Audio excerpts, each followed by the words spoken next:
Em frente, seguimos aqui com a presença ilustre. Agora temos a Bela, saiu a fera, né? Tô brincando. Mano Ferreira, substituído provisoriamente, Mano, tamo junto, pela nossa querida doutora Lala Fonseca, psicóloga, entende tudo e mais um pouco sobre a mente humana. E vai estar aqui também para repercutir um caso que segue dando o que falar, né, Jess Peixoto? Ana Hickman, Alexandre Correia, esse burburinho, seguem armando um banzé, disputa na justiça, tem filho no meio, traição, afinal, qual é a última atualização no front? É uma novela, realmente, esse caso.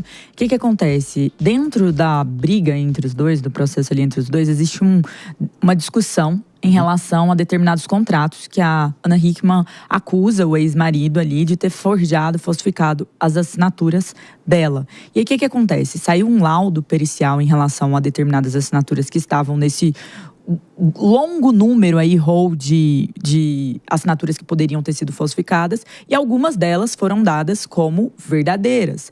No entanto, a defesa da Ana Hickman até contestou, de fato, o laudo pericial, que não é um laudo privado, é um laudo genuinamente que não tem parte ali, um laudo ligado mais ao julgamento per si, e até reforçou que, dadas as assinaturas, que já foram até vistas pelas perícias de alguns bancos brasileiros como falsas, e determinadas cobranças deixaram de acontecer a Ana Hickman por conta disso. Então, só rememorando para quem não se lembra, algumas dívidas de Ana Hickman teriam sido feitas em empréstimos que ela não teria ali, de fato, solicitado dentro desses contratos. E, de fato, alguns bancos já até cancelaram esses contratos por conta das assinaturas em laudos deles terem vindo como falsas. E aí, o imbróglio segue acontecendo.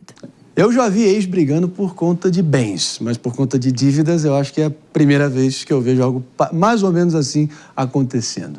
David, sua opinião, tem pitaco sobre esse tema aí? Porque essa polêmica toda, para Ana Hickman, já está dando mais audiência que o programa que ela apresentava, né? Então, eu acompanhei, na verdade, na esfera policial, né? Quando começaram as investigações diante de tudo isso, que ele teria falsificado as assinaturas, tudo. Eu me lembro até de ter feito uma entrevista com o Alexandre Correia quando ele esteve na delegacia para prestar depoimento. E ele garantia que não, que a Ana Hickman sabia de tudo. Mas fato é que chama bastante atenção porque eles estão numa guerra de narrativas, dizendo, apontando o dedo, falando, você é narcisista. O outro fala, não, você é narcisista. Aí tem o Alexandre Correia criando aí um podcast dizendo que, até dando instruções, né, para a pessoa não se tornar vítima de mulheres que são mulheres abusivas, né, que ele inverteu a lógica, na verdade, do que tem acontecido no mundo atualmente. Então, realmente, é difícil de você fazer qualquer tipo de julgamento, né? Eu não sei o que é maior, essa confusão ou a própria Ana Hickman. Já viu qual a altura dela? Você olha para cima. Mas é um caso que também são egos muito inflados, envolvidos, também muita coisa pesada, que ninguém melhor que a nossa querida doutora Lala Fonseca para nos ajudar a entender o porquê de ter o primeiro impulso, né, de uns tentar classificar o outro como o narcisista, irremediável, a pessoa péssima nessa história, né? É a dúvida que está posta aí, como é possível com duas pessoas envolvidas, né, com essa personalidade, essa predisposição, conseguirem se relacionar, né? Afinal de contas. E aí? Uma hora ia dar errado.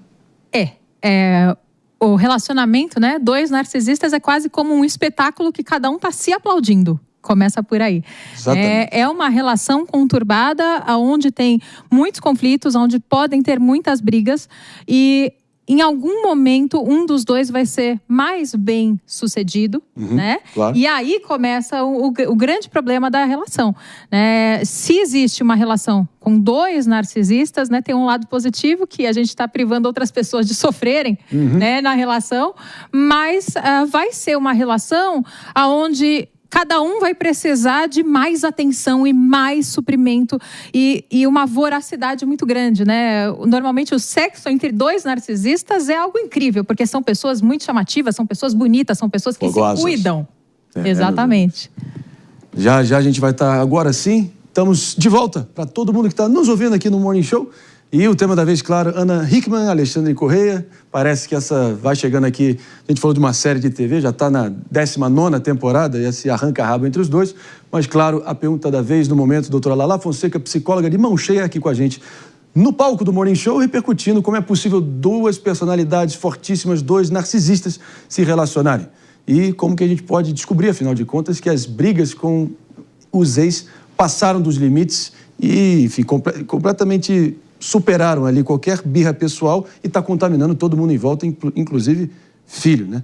Esse é o perigo. Pepe, você que já se divorciou também, como é que você conseguiu manejar isso para também não virar um problema geral, generalizado? Esse é um ponto interessante, Maria. Assim, no meu caso especial, a minha separação foi muito tranquila, muito pensada, né? E muito conversada também, né? Então, assim, quando a relação é boa, normalmente o término é bom também. Claro. Quando a relação é ruim, o término é conturbado, é tumultuado. Pelo visto, a relação da Ana Hickman com o Alexandre Correia nunca foi tão boa assim, para a situação chegar a esse ponto. E o que me deixa um pouco pasmo em relação a essa situação é que os dois estavam juntos por 25 anos, lá. 25 anos juntos. Será que a Ana Hickman nunca percebeu no Alexandre Correia esse comportamento narcisista, como ela acusa ele, né? Só agora? E, por outro lado, será que o Alexandre Correia nunca percebeu na Ana Hickman esse perfil narcisista também? Então, a minha pergunta para você vai no seguinte sentido. Como que a gente lida, né, com uma pessoa narcisista? É muito difícil, porque o narcisismo trabalha muito com a dissimulação também. Né? Os narcisistas, em geral, são muito dissimulados. Né? Como você lida depois que você identifica que teu par é narcisista e você quer sair dessa relação, né? Como é que você consegue dar esse passo para frente? Como é que você consegue sair disso? Doutora Lala. Vamos lá. Então, vamos seguir aqui. O ponto né, quando a gente fala de sair de um relacionamento narcisista, primeiro a gente acaba tendo que identificar que a gente está totalmente fragilizado. E essa é a maior dificuldade de sair de uma relação dessas. Porque o narcisista, ele te convence de uma forma incrível e ele realmente acredita que ele é muito melhor do que você e ele está fazendo um favor de estar com você. Então, você vai se sentindo vulnerável. É possível que uma relação com narcisistas dure tanto tempo? Talvez pelo fato, simplesmente assim, é difícil, mas pelo fato de que um vai alimentando o outro e um seria narcisista, o outro também, e aí a gente começa a gerar um conflito e talvez algumas outras situações alimentassem um ao outro como suprimento. Então, assim, se eu percebo que é um narcisista e que eu estou fragilizado, eu preciso buscar um pouco de suporte da família, suporte das pessoas para eu conseguir sair dessa relação. O pior é a criança, né? Porque tem um ponto da criança também. Traz a Jess, que sabe tudo sobre o caso também. Mas uma coisa que o Pepe bem colocou aqui é porque que ela teria se aceitado isso por um longo período. Vale mencionar que eles começaram um relacionamento quando ela ainda era menor de idade. Eles se casaram com ela menor de idade, com a autorização formal dos pais. E que ele ainda é, né, mais de 10 anos à frente dela em termos de idade, né? E que foi o agente dela, agenciou ela em muitas frentes. Então, acho que aqui vale mencionar também que a Ana Hickman acusa o Alexandre de agredi-la. Então, existem contornos aqui que não vão só no narcisismo, mas também de um relacionamento possivelmente abusivo e tóxico. E aí eu acho que existe uma questão que, a partir do momento que eu tô olhando para uma mulher dentro de um relacionamento, que a base de apoio formal dela ao longo da vida foi naquele homem, até pensando em isolamento, em sair disso, eu imagino que fique muito mais difícil e que a situação se mantenha, ainda mais quando existe um vínculo e uma situação financeira tão forte. É isso, doutora Lala?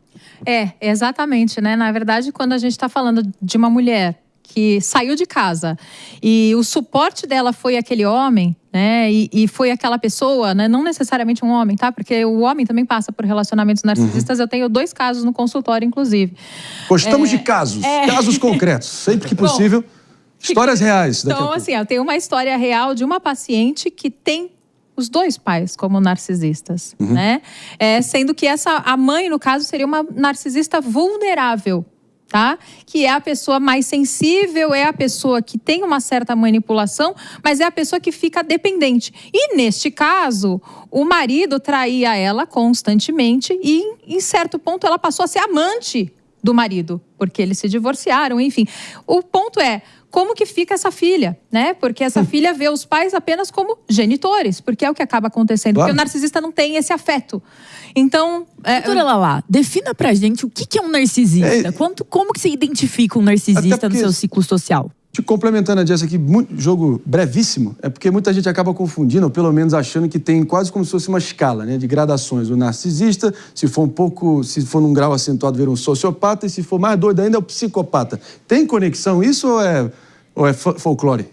Eu acho que está bem distante de um psicopata. Está distante. Não está tão próximo assim. É um transtorno de personalidade, né? Que está relacionado com o fato da pessoa ser manipuladora, chamar bastante atenção, conseguir conduzir as situações a favor dela. Só que é uma pessoa desprovida de afeto. Assim como o psicopata, né? Ela não tem sentimento pela outra pessoa, a não ser pelo que eu quero. É que nem todo narcisista é um psicopata, a maioria definitivamente não é, mas todo psicopata é um narcisista? A gente pode dizer que, de certa forma, sim, ele está agindo em função do benefício próprio, né? E aí a psicopatia vem ali num processo de doença em que eu quero satisfazer o meu desejo. Mas o narcisista, ele precisa de um recurso. Eu preciso estar ali alimentando você, alimentando a pessoa, que no caso poderia ser narcisista, para o narcisista querer estar comigo. E aí chega uma hora que ele me descarta. Não servo mais, porque aí ele vai buscar um outro recurso. Uma coisa muito interessante que eu acho, tá tendo também a banalização do termo também narcisista. Eu tô sentindo muita gente, eu tenho muitos amigos que são casados, que namoram, e todo mundo fala, 80% fala assim, poxa, meu pai é narcisista. Parece que o mundo é feito de narcisista, de pessoas manipuladoras, dissimuladas. Então, não tem uma banalização do conceito também. Quando todo mundo... Acho que além disso, de narcisista, é da questão do relacionamento tóxico, né? Parece que todo mundo viveu isso. Toxicidade dos relacionamentos também. Parece que todo mundo quer se abraçar nas grandes causas e se sentir parte dessas tendências, de certa forma, e criam esse tipo de factoide. Parece que a gente precisa entrar numa caixinha, né? Assim, eu tenho ansiedade. Quantos por cento das pessoas têm ansiedade? X%. Nossa, todo mundo tem narcisismo agora. Todas as pessoas que eu me relaciono são narcisistas. Não é assim. Porque as pessoas têm... Você descobre a relação do afeto. Qual é o sentimento? Existe sentimento? Porque o narcisista não tem sentimento. Então a gente não pode dizer que todo mundo é narcisista. Todo mundo tem TDAH. Tem o afeto, tem a sensibilidade. A pessoa tem. Ou ela está fazendo tudo isso só para ter um recurso. Mas não tem graus de narcisismo? Tem narcisismo que tem um pouquinho de afeto, tem um pouquinho de sentimento. Não, peraí. Indo na linha do PP.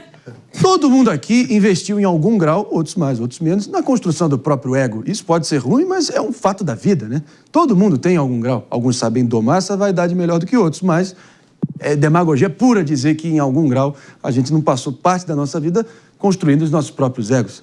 Concorda? É exatamente isso. Significa que pelo fato de eu estar me cuidando, de eu estar indo na academia, de eu querer ter algum destaque na vida, significa que eu sou narcisista? Não. Pelo contrário. E aí as pessoas estão colocando nessas caixinhas, porque talvez venham por aí alguns traços, e aí falam, nossa, é essa pessoa. Identifica. Porque se a gente pegar o CID diagnóstico, a gente vai se identificar com todos os diagnósticos. Aí que tá. Sabe um ponto que você falou no começo do programa que me deixou um pouco pensativo? Você falou que o narcisista é aquela pessoa bonita, que cuida da aparência. Ou seja, eu sou zero narcisista, viu?